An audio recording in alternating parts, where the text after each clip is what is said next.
Vous écoutez le Flash Actu, issu de l'épisode S209 du podcast Faut pas pousser les ISO, diffusé le 14 avril 2021.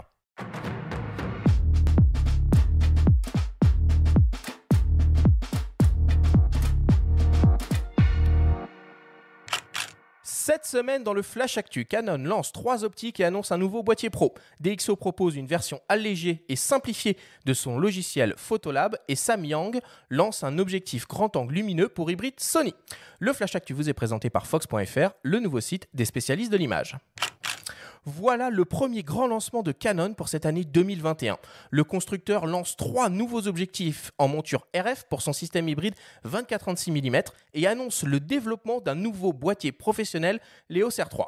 On retrouve donc pour commencer 2 téléobjectifs professionnels, un 400 mm de 8 et un 600 mm f4. Ces 2 objectifs intègrent une stabilisation optique et une motorisation autofocus USM. Ils sont tous les 2 composés de 17 lentilles réparties en 11 groupes. Ils sont entièrement tropicalisés et disposent d'une ergonomie professionnelle avec un collier de fixation trépied et de nombreuses options de réglage et personnalisation. Le 400 mm qui mesure environ 30 cm de long et pèse 2,9 kg et le 600 mm mesure pour sa part 47 cm de long et pèse environ 3,1 kg. Enfin, Canon lance également un 100 mm macro avec une ouverture maximale de f2.8. L'objectif offre un rapport de grossissement de 1,4 fois avec une distance minimale de mise au point de 26 cm. Il est stabilisé et exploite une motorisation autofocus Dual Nano USM. Il est composé lui aussi de 17 lentilles réparties en 13 groupes. L'objectif est tropicalisé, il mesure 15 cm de long et pèse 730 grammes. Les Canon RF 400 mm f2.8 LIS USM et RF 600 mm f4 LIS USM seront respectivement proposés au prix de 12 999 € et 13 999 €. Le Canon RF 100 mm f2.8 LIS USM macro sera pour sa part proposé au prix de 1 549 €. Ils seront tous disponibles en juillet. Pour ce qui est du futur EOS R3, on ne sait pour l'instant que très peu de choses. Il sera question d'un boîtier professionnel monobloc équipé d'un capteur CMOS empilé BSI stabilisé conçu par Canon et capable d'aligner 30 images par seconde en rafale avec le suivi d'autofocus. L'appareil devrait intégrer une technologie de pilotage AF par l'œil et proposer des transferts sans fil ultra rapides. Affaire à suivre.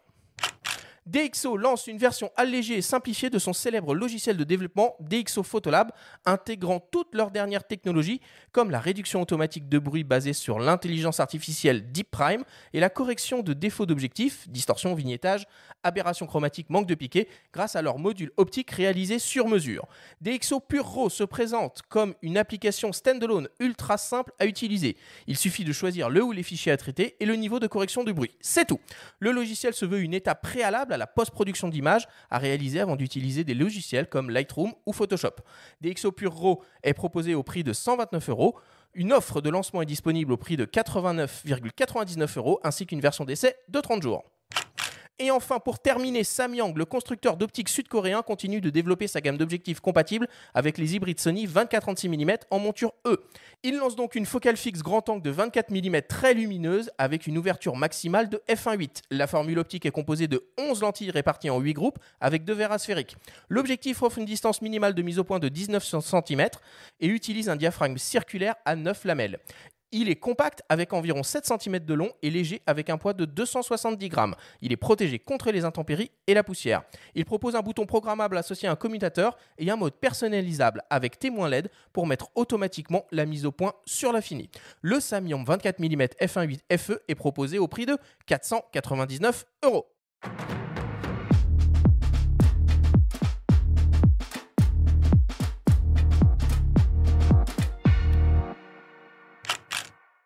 Grosse actu cette semaine, Benjamin, non ? Ouais, d'un seul coup, avant les vacances de Pâques, enfin on sait plus quand elles sont les vacances de Pâques, tout est un peu chamboulé là. Mais ouais, grosse actu, gros à tous les sens du terme, gros prix, gros poids. Bon, c'est gros dans tous les sens, quoi. C'est du lourd. Après moi, perso, j'en ai un peu marre des teasers. Voilà, sur les boîtiers pro, on nous annonce un R3 qui viendra bientôt, on nous balance quelques caractéristiques, faudra encore attendre pour en avoir d'autres. Bon, c'est un peu fatigant. Après, on est sur du matériel très pro. Il y a quand même quelques enseignements à tirer de ça par rapport à la stratégie hybride globale des marques. C'est que, par exemple, le 100 mm macro est plus lourd que la version actuelle 100 mm EF. Elle est beaucoup plus chère aussi. Actuellement, on peut s'acheter un 100 mm sériel macro pour moins de 1 000 €. Donc voilà, les gens qui ont un EOS R, ils peuvent réfléchir à s'acheter une bague et l'optique macro EF qui sera beaucoup moins cher.